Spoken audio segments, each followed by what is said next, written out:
warahmatullahi wabarakatuh. Waalaikumsalam warahmatullahi wabarakatuh. Alhamdulillahirabbil alamin. Wassalatu wassalamu ala asrofil anbiya'i wal mursalin wa ala alihi wa sahbihi ajma'in. Asyhadu an la ilaha illallah wahdahu la syarika lah wa asyhadu anna sayyidina Muhammadan abduhu wa rasuluh. Allahumma salli wa sallim ala sayyidina Muhammadin Sallallahu alaihi wa ala wasallam. alihi wa sahbihi ajma'in. Amma ba'du. Qala Allah Ta'ala bil kitabil karim. A'udzu billahi minasy syaithanir rajim. Bismillahirrahmanirrahim. Utlu ma uhiya ilaika minal kitabi wa aqimis shalah. Inna sholata tanha 'anil fahsya'i wal munkar wa la zikrullahi akbar wallahu ya'lamu ma la tasma'un. Sadaqallahul azim. Ma'asyiral muslimin, jemaah salat subuh yang rahmat Allah Subhanahu wa taala. Pertama-tama marilah kita panjatkan rasa syukur kita kehadirat Allah Subhanahu wa taala yang telah memberikan kita berbagai macam nikmat, terlebih nikmatnya iman, Islam, ihsan, nikmat sehat wal afiat dan nikmatnya waktu. Sehingga pada saat ini kita hadir ke masjid yang mulai ini untuk melaksanakan salat subuh berjamaah di masjid. Mudah-mudahan dari niat kita sampai menangkap kita ke tempat yang ini mendapatkan ridho dan maghfirah Allah Subhanahu wa taala, dan mudah-mudahan amal ibadah kita diterima oleh Allah Subhanahu wa taala. Amin ya Allah ya Rabbal. Salawat dan salam kita aturkan pada junjungan kita Nabi Muhammad Sallallahu alaihi wasallam, beserta keluarganya, sahabatnya, bahkan tentunya kita sebagai umatnya kelak sampai akhir zaman. Dan mudah-mudahan kita semua dengan izin Allah akan mendapatkan syafaatnya di yaumil akhir. Amin ya Allah ya Rabbal alamin. Masyaallah muslimin jamaah salat subuh Allah Subhanahu wa taala. Di dalam Al-Qur'an, dalam surat Al-Ankabut ayat 45 Allah berfirman, "Utlu ma uhiya min al-kitabi." Bacalah apa yang diwahyukan oleh Muhammad. Aqwaqimus shalah, dan dirikanlah salat. Inna sholata tanha 'anil fahsya'i wal munkar. Sesungguhnya salat itu dapat mencegah dari perbuatan keji dan mungkar. Wa zikrullahi akbar, dengan mengingat Allah dengan cara salat adalah lebih utama daripada ibadah-ibadah yang lainnya. Dari salat ini sangat penting. Bagi siapa yang meninggalkan salat, maka dosanya lebih besar daripada dosa membunuh, berzina, berjudi, meminum minuman keras. Nauzubillah, summa auzubillah min dzalik. Padahal kelihatan ringan ya Pak ya, tapi dosanya sangat besar di sisi Allah Subhanahu wa taala. Kenapa? Karena salat ini adalah perintah Allah kepada baginda Nabi besar Muhammad sallallahu alaihi wasallam. Ketaatan dan kepatuhan umat manusia atau umat Islam adalah salat. Kenapa salat ini sangat penting? Karena pertama kali yang dihisab oleh Allah Subhanahu wa taala yaitu masalah salat.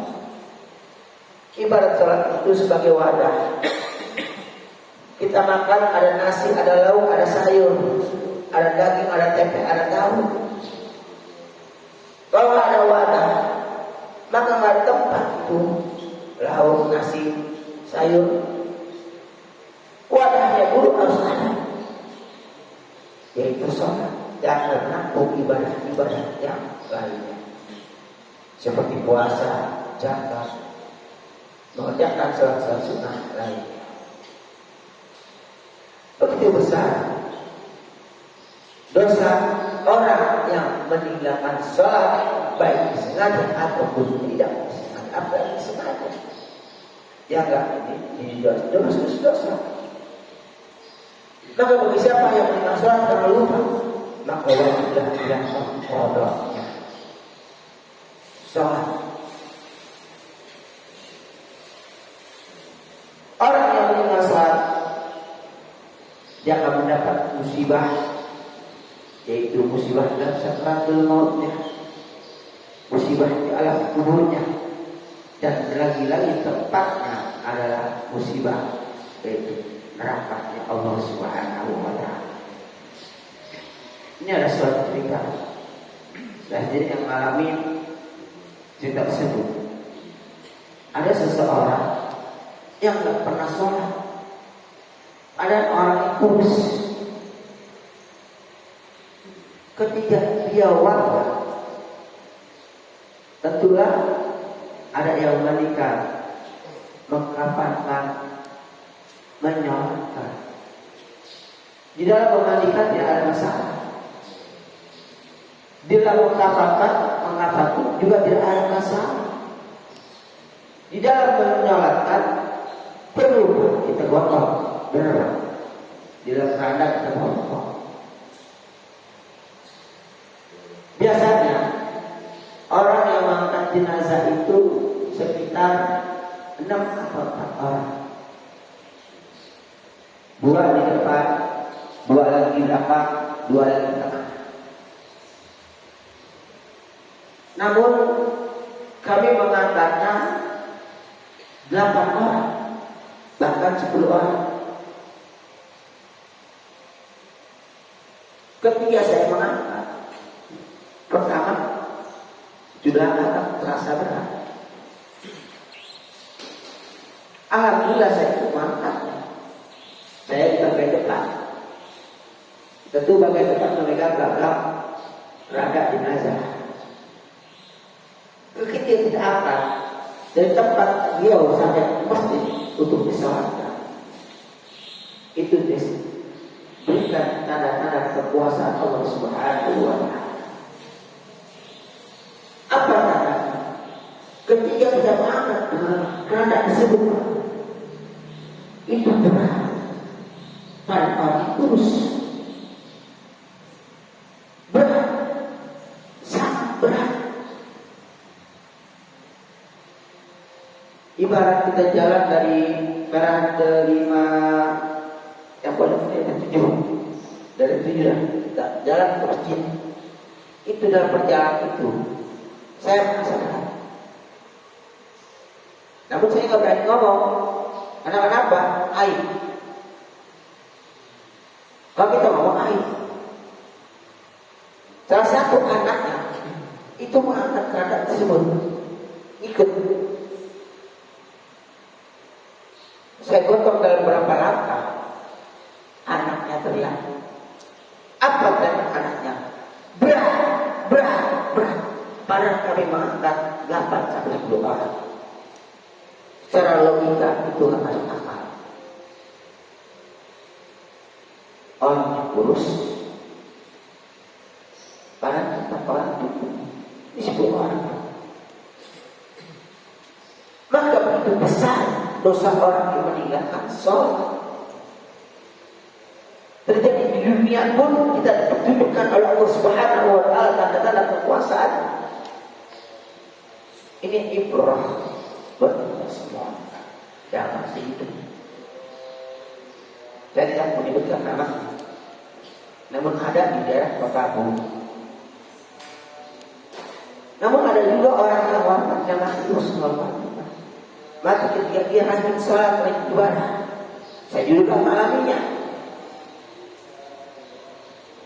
Tentu seperti biasa dibandingkan dikafankan di sholatnya, dibandingkan biasa dikafankan biasa, lalu sholatnya lebih angkat rasanya. Saya ikut ngangkat. Ini loh orang rajin ibadah. Ya sebutkan namanya. Yaitu Ustaz Kakak Hasanuddin dari At-Tazkir. Saya datang awal,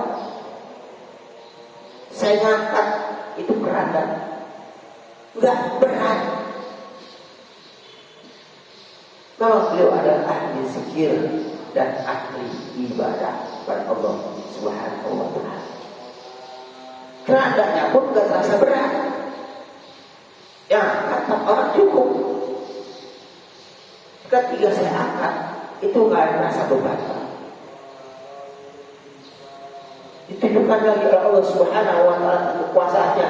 Orang-orang yang beriman kepada Allah Subhanahu wa Ta'ala, orang-orang yang menjalankan syariat Allah Subhanahu wa Ta'ala, itu sholat ahli zikir. Hasanuddin, Ustaz Hasanuddin At-Tazkir.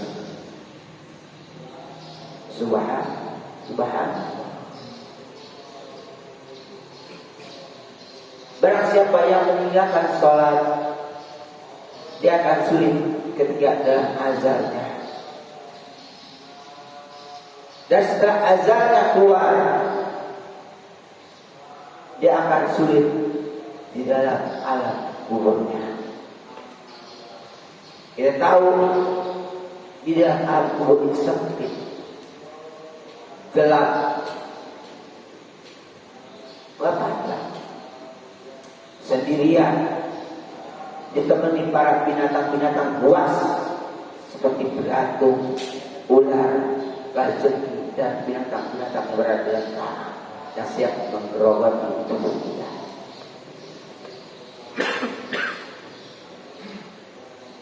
Bagi yang amalnya sedikit,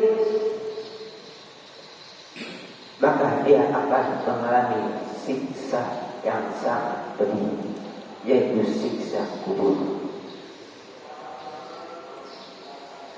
Kubur adalah tempat batas antara dunia dan surganya Allah Subhanahu wa Ta'ala.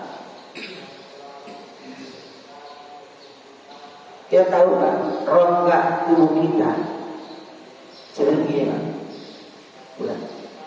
Namun apabila orang yang tidak membawa amal, sedikit amalnya dan banyak dosanya, namun kubur itu akan menghampirinya seperti itu. Ketika malaikat menanyakan kepada si bulan tersebut, dia tidak dapat menjawab.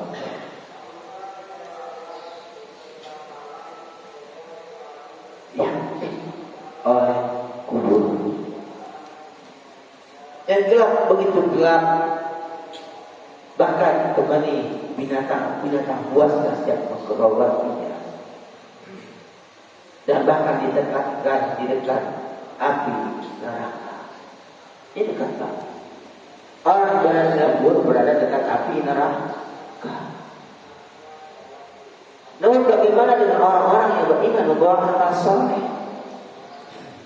Ketika wafatnya, dia diwafatkan dengan mudahnya Allah Subhanahu wa Ta'ala. Dia tersenyum. Orang melihat amal perbuatannya dalam sakratul maut, dia beriman kepada Allah Subhanahu wa Ta'ala. Apa yang dia bahwa sebulan tersebut akan dimasukkan ke dalam surga Allah Subhanahu wa Ta'ala. Apakah dia gembira? Sangat gembira. Lalu sebuah itu berkata kepada malaikat Jibril, kepada malaikat Sidratul Maut, dan berkata kepada Allah Subhanahu wa Ta'ala, ya Allah, percepatlah kematianku. Aku rindu akan surga-Mu. Namun kita lihatlah, ketika orang mati yang beriman kepada Allah Subhanahu wa Ta'ala, bahwa amal saleh, bahwa bekal untuk akhirat, dia matinya tersenyum. Tersenyum. Tidak ada rasa beban di dalam dirinya. Bahkan di dalam alam kubur pun dia akan mendapat nikmat kubur. Kita tahu orang ketika orang meninggal itu, dia menemani dia, yang mengantar orang ke kubur. Yang dua kibar, yang dua pergi, yang satu datang. Siapa? Yang pertama adalah kerabatnya. Dia adalah kerabat. Dia ke alam kubur. Yang kedua, hartanya. Di antara harta itu, yaitu berupa kendaraan untuk mengantar jenazah. Lalu dia pergi. Kerabatnya pun juga pergi. Dan yang ketiga ada amalnya. Amal soleh ketika dia hidup di dunia. Namun amal itulah yang menetap untuk menemaninya. Maka ketika dia berada dalam kubur, dia akan ditemani amal ibadahnya. Terlebih-lebih amal sedekahnya, amal tilawatil Qur'annya. Di dalam hadis diterangkan, inna sadaqata la tunfi'u an ahliha wal kubur wa in yastazilul mu'minu yawmal qiyamati fi zilli sadaqatihi. Sesungguhnya sedekah itu dapat memanaskan para panas kubur. Dan sesungguhnya orang-orang mukmin nanti di yaumil akhir akan bernaung dengan naungan amal sedekahnya. Jangan ditemani oleh amal sedekahnya, amal tilawatil Qur'annya, amal puasanya, amal salat-salat sunnahnya. Maka bahagialah orang-orang yang meninggal membawa amal ibadah kepada Allah Subhanahu wa taala. Namun kali ini saya bercerita tentang salat yang tidak diterima oleh Allah Subhanahu wa taala. Kita rajin ibadah, kita rajin salat, tapi tidak diterima oleh Allah Subhanahu wa taala. Dalam Al-Qur'an diterangkan, Rabbana fatahal laka babal ta'at wa man fatahal laka babal qabul.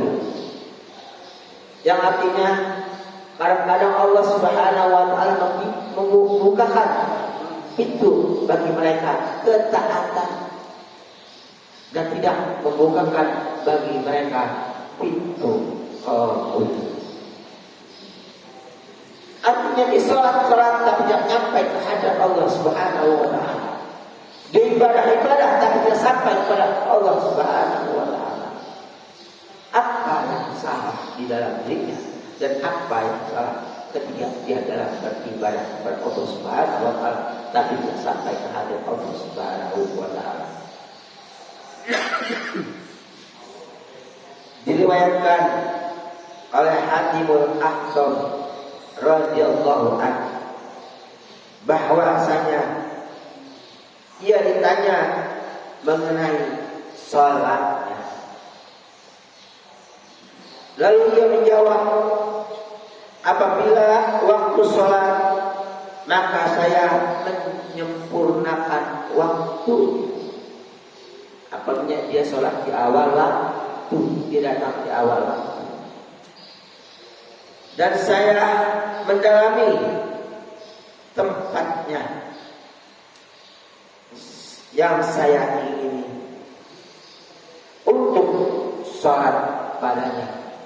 Dia tempat untuk beribadah kepada Allah Subhanahu wa taala, yaitu untuk mengerjakan sholat.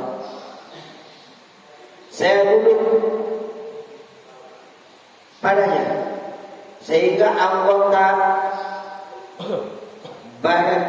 anggota badanku terhimpun. Ada yang kurang. Kemudian saya berdiri untuk sholat.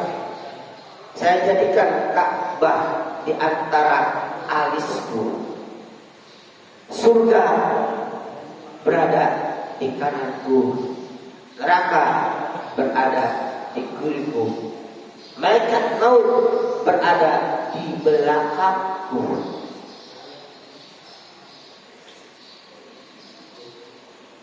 Siratal mustaqim berada di bawah telapak kakiku.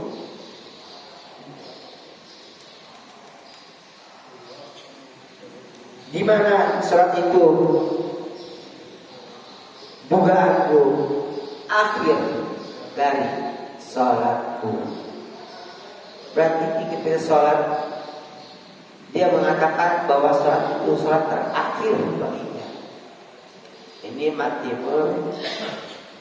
Hatibul Aswad radhiyallahu anhu.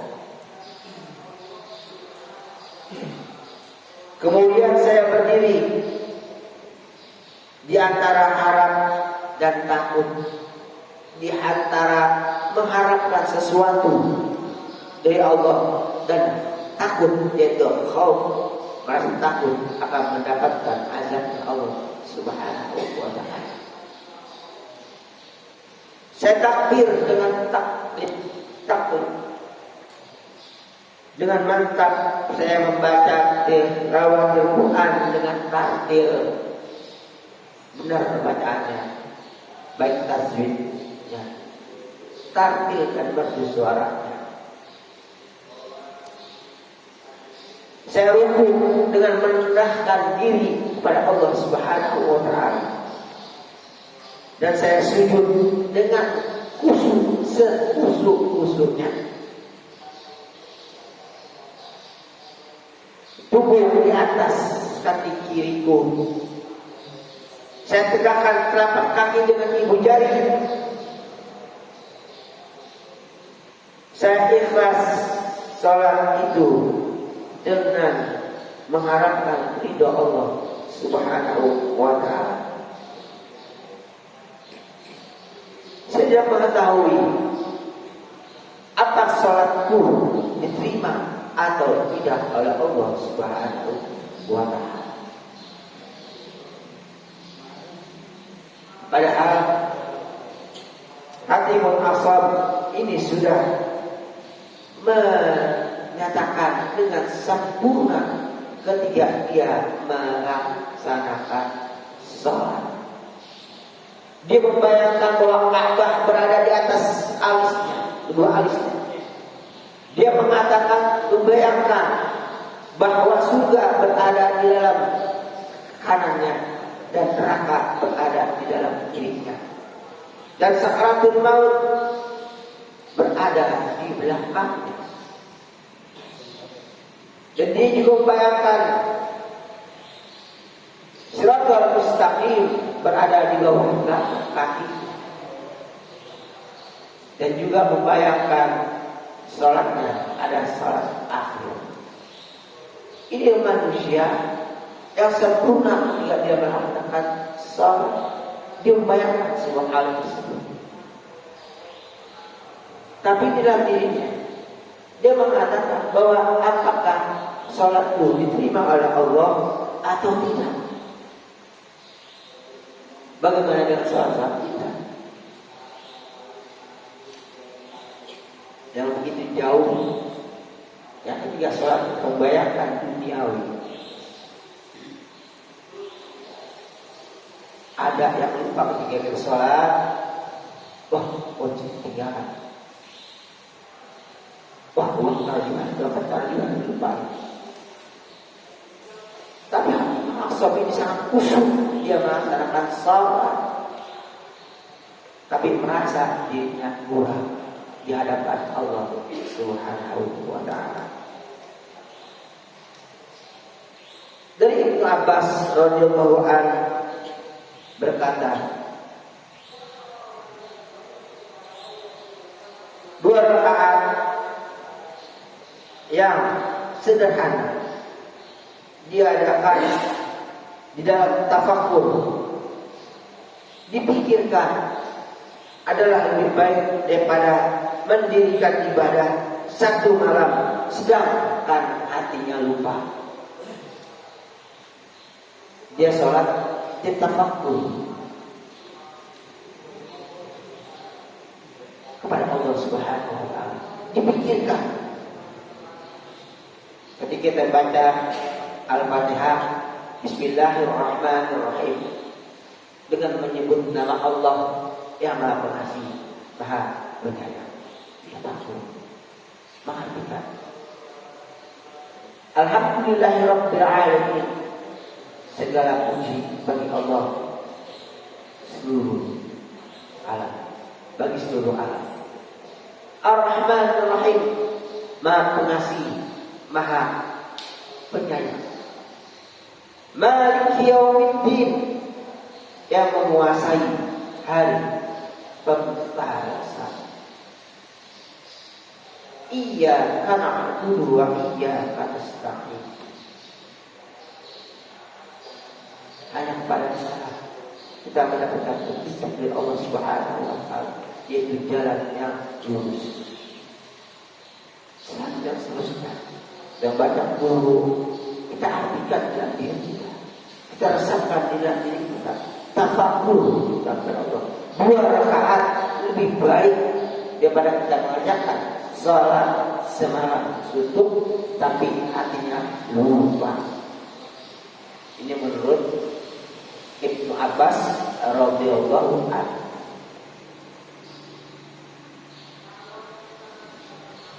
Nah, jadi Hatimul Aqsam ini mengajarkan kepada kita banyak cara kita sembahyang itu bisa taksim atau mengagungkan Allah Subhanahu wa taala. Kita tunduk dengan seikhlas-ikhlasnya, merendahkan diri kepada Allah Subhanahu wa taala.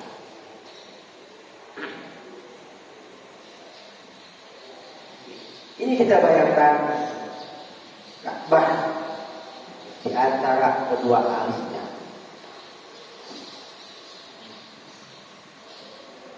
Di belakang ada Sakratul Maut. Di kanan kirinya ada surga dan ada neraka.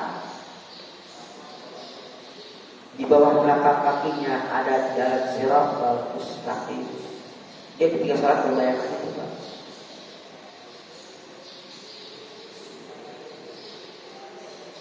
Lalu dipikirkan dia sholat itu adalah sholat terakhir. Dibayangkan oleh Hatimul Aqsam. Khusyuk sholatnya, sujudnya dengan sujud yang khusyuk dengan menundukkan diri kepada Allah Subhanahu wa taala. Tapi merasa bahwa sholatnya apakah diterima atau tidak oleh Allah Subhanahu wa taala. Diriwayatkan lagi oleh Ibnu Abbas radhiyallahu anhu bahwasanya ia berkata, Daud alaihi sallallahu alaihi wasallam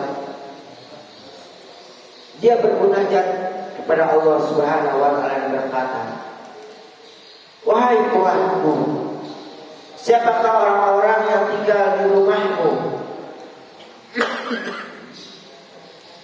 Dan dari siapakah yang kau terima sholat itu?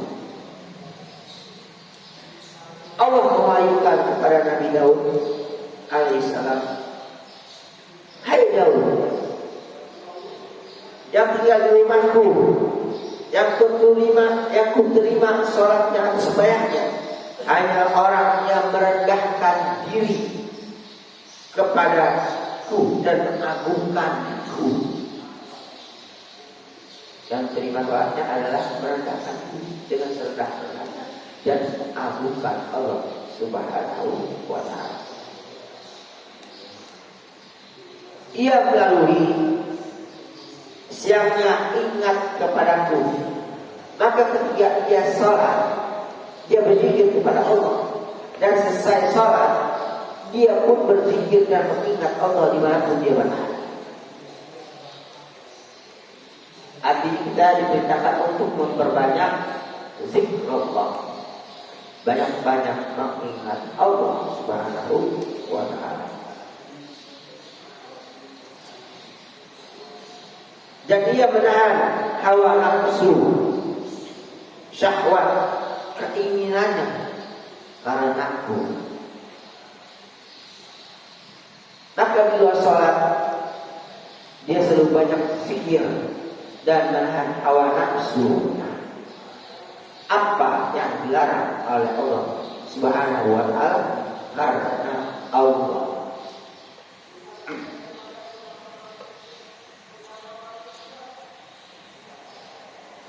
Yang kedua, ia memberi makan kepada orang yang lapar. Yang ketiga, dia melindungi orang asing dalam perjalanannya. Maka ketika orang asing datang, musafir ke tempat ini untuk menginap, kita lindungi, kita layani dengan sebaik-baiknya. Tidak kasih kalau ada. Maka kalau ada musafir, dia datang, mungkin dia nggak bawa berkat, artinya dia nggak bawa pegangan dalam perjalanannya atau kehabisan. Maka kita wajib tuan rumah yang berada di masjid ini memberi ongkos kepadanya agar dia sampai ke rumah. Ini nantinya kan saya kalau Allah akan diberikan rumah Allah Subhanahu wa taala. Bahkan salatnya pun akan diterima oleh Allah Subhanahu wa taala. Yang keempat, menyayangi orang yang tertimpa bencana. Itulah orang yang cahayanya cemerlang di langit seperti matahari. Jika ia berdoa kepadaku, maka aku perkenankan. Jika ia memohon kepadaku, maka aku akan memberinya.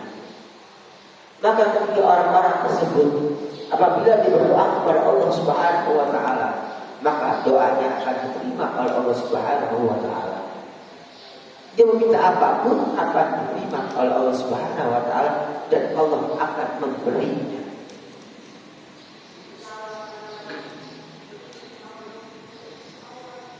Aku jadikan kebodohan akan kesantunannya, dalam kelalaian akan keingatannya, dan dalam kegelapan akan cahayanya. Dia bodoh, tapi Allah memberi rahmat yaitu berupa santun.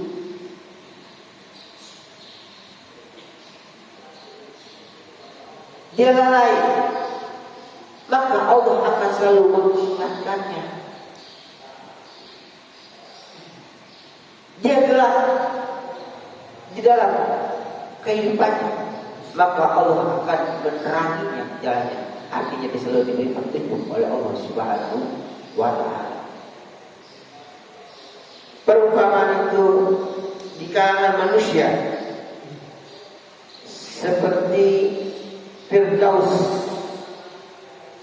pada setinggi-tingginya surga. Maka surga yang paling tinggi adalah surga Firdaus, yang sungai-sungainya tidak kering dan buah-buahannya tidak berubah. Disimpulkan bahwa Allah Subhanahu wa taala menerima salat seseorang apabila orang tersebut punya akhlak, punya adab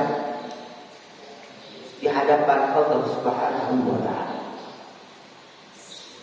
Yang pertama, dia harus memiliki sifat tawadhu, artinya merendahkan diri kepada Allah Subhanahu wa taala. Orang yang bersifat sombong itu sembahyangnya ditolak oleh Allah Subhanahu wa taala.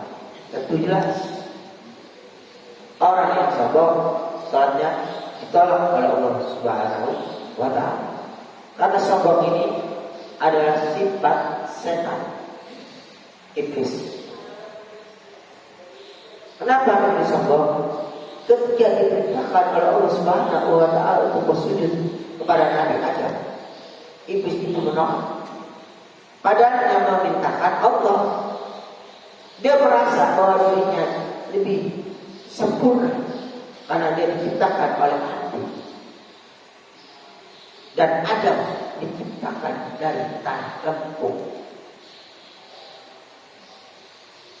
Merasa dirinya sombong, maka Allah murka kepadanya.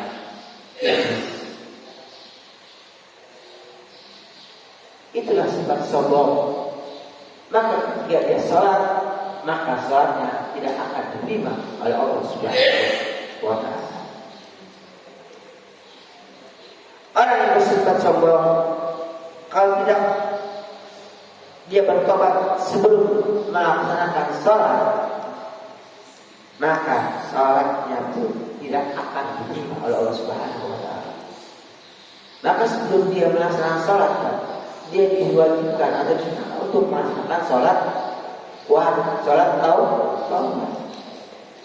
Maka taubat ini dianjurkan apabila kita melakukan dosa-dosa yang sengaja atau tidak. Wajiblah kita melakukan sholat taubat nasuha. Kita sholat taubat memohon ampunan kepada Allah Subhanahu wa Ta'ala.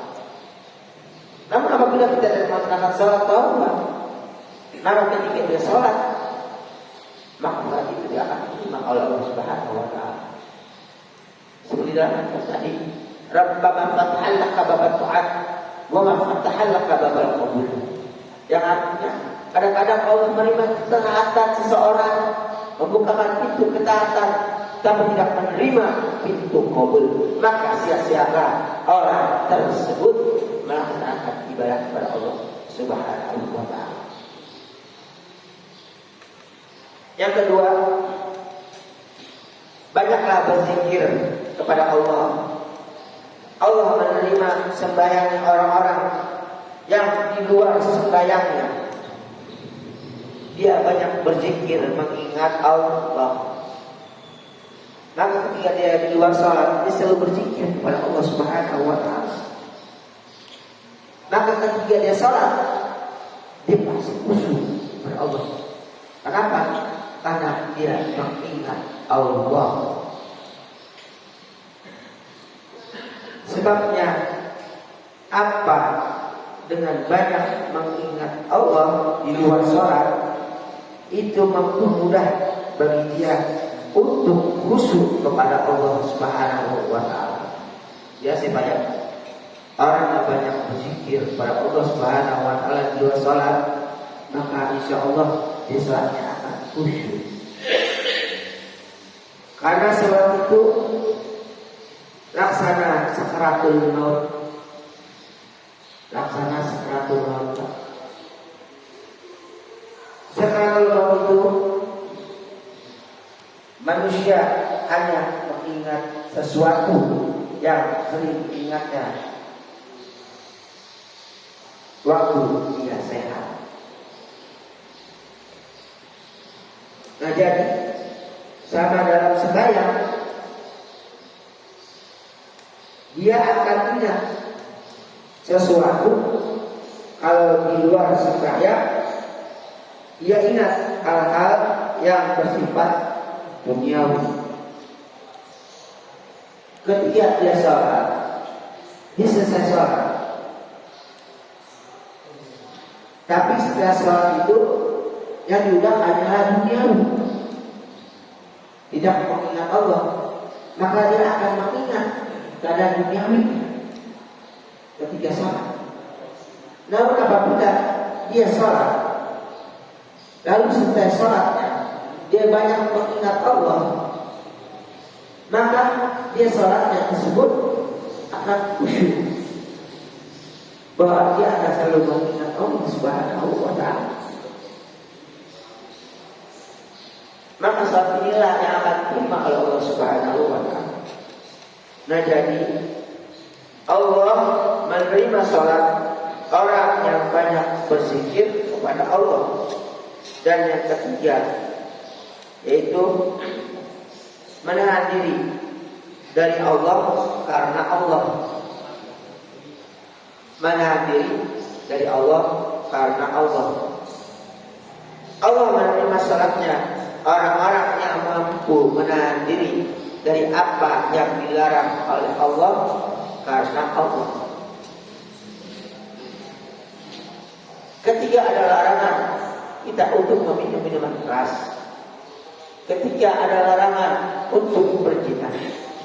Ketiga ada larangan untuk membunuh, mencuri dan sebagainya. Dia menahan diri karena Allah, maka Allah pun akan menerima salatnya. Namun apabila dia melaksanakan apa yang dilarang oleh Allah, maka wajiblah dia untuk melaksanakan salat taubat dan nasuha terlebih dahulu agar salatnya diterima oleh Allah Subhanahu wa taala.